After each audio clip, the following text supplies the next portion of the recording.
A group of ISU 4U Promise students experienced what it might be like to be an engineer last week at the DAVinCI Flight Camp.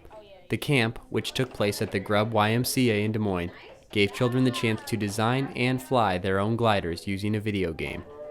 I was struck at how this tool had a lot of possibility because it capitalizes on the interest amongst young people in gaming worlds, a natural curiosity and actually a natural intelligence about how to navigate those worlds.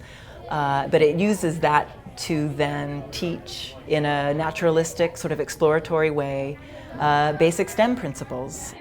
STEM, which stands for Science, Technology, Engineering, and Mathematics, is a growing focus for educators. Many expect the number of STEM jobs to grow exponentially in the coming years. In fact, the statistics state you need to reach them at their middle school level, because it is at the middle school level, at 8th grade, where students choose whether they're going to go into a STEM-related field or not. Because by 8th grade, they think about STEM-related topics and subjects as boring and uninteresting. So if we don't get them by the middle school, then we're going to lose a lot of them.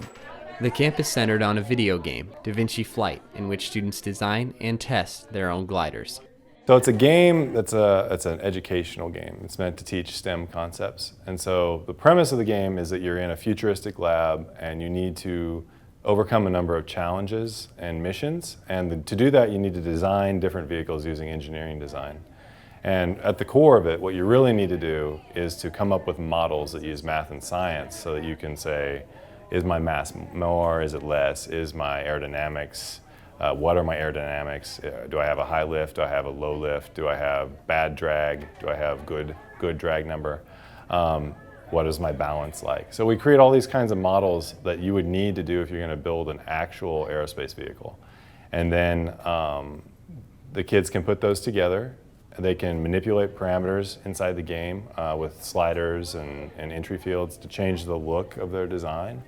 And then they can fly it in a simulator, a flight simulator. If you get a good design, and it's of an appropriate size, of course, you can export it to a 3D printer and then 3D print it and make it and test it and bring all that data back into the game. After working most of the week on designing the most effective glider and printing their designs on a 3D printer, the students were ready to fly the gliders on Friday.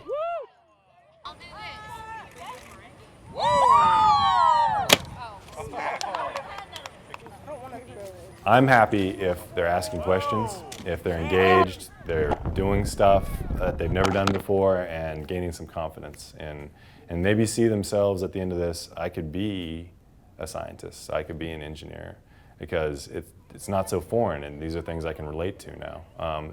If we even accomplished a little bit of that, I'll be so happy with that, and I think we did.